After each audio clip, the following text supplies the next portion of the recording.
Bismillahirrahmanirrahim. Assalamualaikum warahmatullahi wabarakatuh. Pada kesempatan kali ini saya akan menyampaikan makalah yang berjudul Keberagaman Bahasa dalam Syair Nasihat, sebuah upaya alternatif memperkuat jati diri bangsa melalui pembelajaran sastra.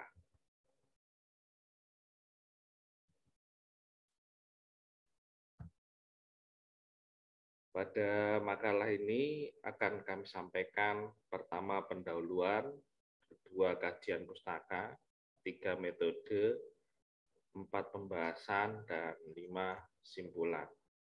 Pada bagian pendahuluan akan saya sampaikan bahwa Syair Nasihat itu adalah sebuah karya sastra Melayu klasik yang ditemukan di Pulau Bali pada 10 April 1857 Masehi.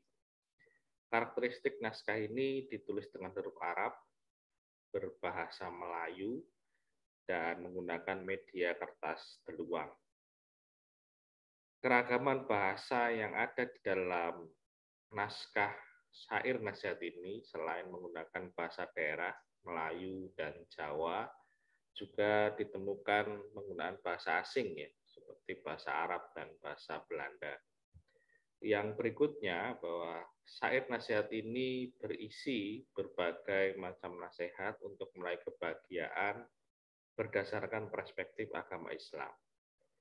Selain itu, Syair Nasihat juga merupakan dokumen sejarah dan budaya yang mendeskripsikan, menggambarkan bagaimana tradisi keulamaan dan keilmuan Islam di Nusantara yang pada dasarnya menekankan harmonisasi antara syariat dan tasawuf sebagai rekonstruksi sosial masyarakat Nusantara pada masa itu.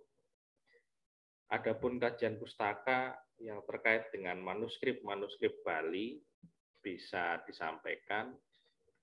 Pertama, penelitian Zoetmulder pada 1983 tentang keberlanjutan tradisi, bahwa pembacaan, tradisi penyalinan, dan penyaduran kitab-kitab keagamaan baik Hindu maupun Buddha itu masih terus dilakukan di Pulau Bali. Pada tahun 1999, Henry Samperloar juga meneliti manuskrip di Bali. Setidaknya beliau bisa menginventarisasikan 5.810 manuskrip yang tersimpan di 7 lembaga Bali. Pada tahun 2016, Pivot juga meneliti tentang penggunaan bahasa dalam manuskrip Bali, bahwa setidaknya di Bali ada manuskrip didominasi oleh bahasa Sangsekerta, Jawa kuno, Jawa Tengah, dan bahasa Bali sendiri.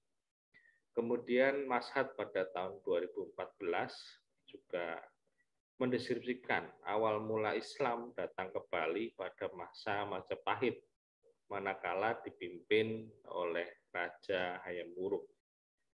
Dan Hidayat pada tahun 2020 berhasil mendokumentasikan 140 manuskrip di perkampungan-perkampungan Muslim di Bali.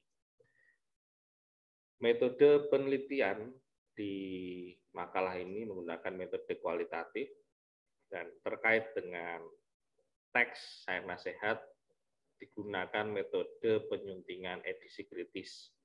Adapun untuk metode pengkajian teks menggunakan analisis semiotik. Pembahasan. Penggunaan bahasa daerah. Setidaknya ada 3 kosakata seperti sembahyang muncul 13 kali, kemudian kata puasa muncul 6 kali, dan kata sugih muncul 2 kali. Ternyata penulis manuskrip Syair Nasihat ini telah memahami secara baik tentang masyarakat sasaran pembaca mereka yang mayoritas adalah penganut agama Hindu. Oleh karena itu, penulis lebih memilih diksi yang lebih akrab dengan dunia dengar dan dunia keseharian mereka. Hal itu dimaksudkan agar konsep-konsep ajaran Islam yang memiliki kemiripan dengan ajaran Hindu dapat diterima dengan baik. Tentu saja hal ini merupakan salah satu bentuk strategi dakwah yang sangat baik sehingga meminimalisasi perdebatan-perdebatan yang tidak perlu.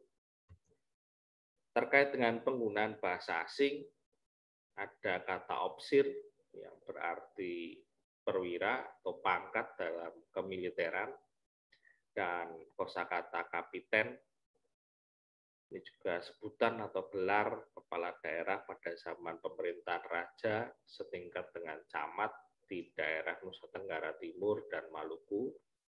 Yang kedua bisa juga berarti kepala golongan penduduk Cina pada masa pemerintahan kolonial Belanda.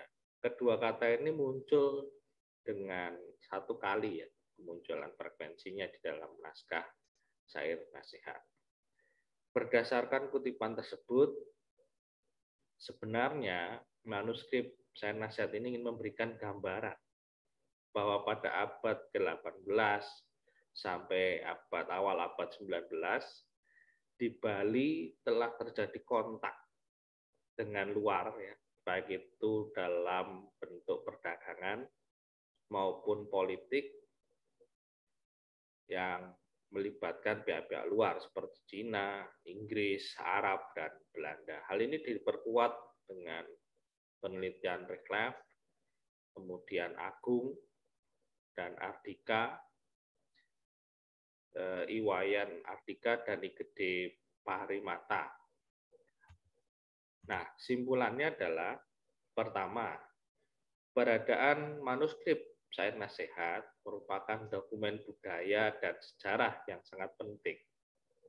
Setidaknya bagi perkembangan multikulturalisme Nusantara di tengah ancaman disintegrasi bangsa.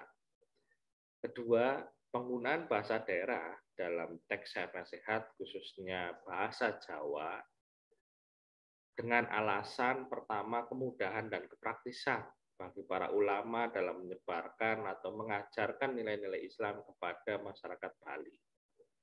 Pemilihan bahasa Jawa ini juga dilakukan karena nilai-nilai ajaran Islam tersebut memiliki kedekatan arti dan makna dengan nilai-nilai ajaran Hindu.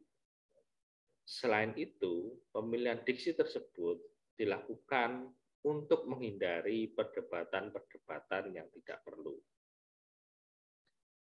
Ketiga, penggunaan diksi bahasa asing, khususnya bahasa Belanda, merupakan representasi kontak budaya, perdagangan, dan politik antara masyarakat Bali dengan dunia luar. Terakhir, jadi melalui manuskrip syair nasihat ini pula, setidaknya dapat diambil sebuah pembelajaran tentang sejarah dan jati diri sebuah bangsa yang majmuk ya, dengan beragam budaya, bahasa, dan adat istiadatnya. Saya kira itu yang bisa saya sampaikan, kurang lebihnya mohon maaf. Bila taufik wal hidayah. Assalamualaikum warahmatullahi wabarakatuh.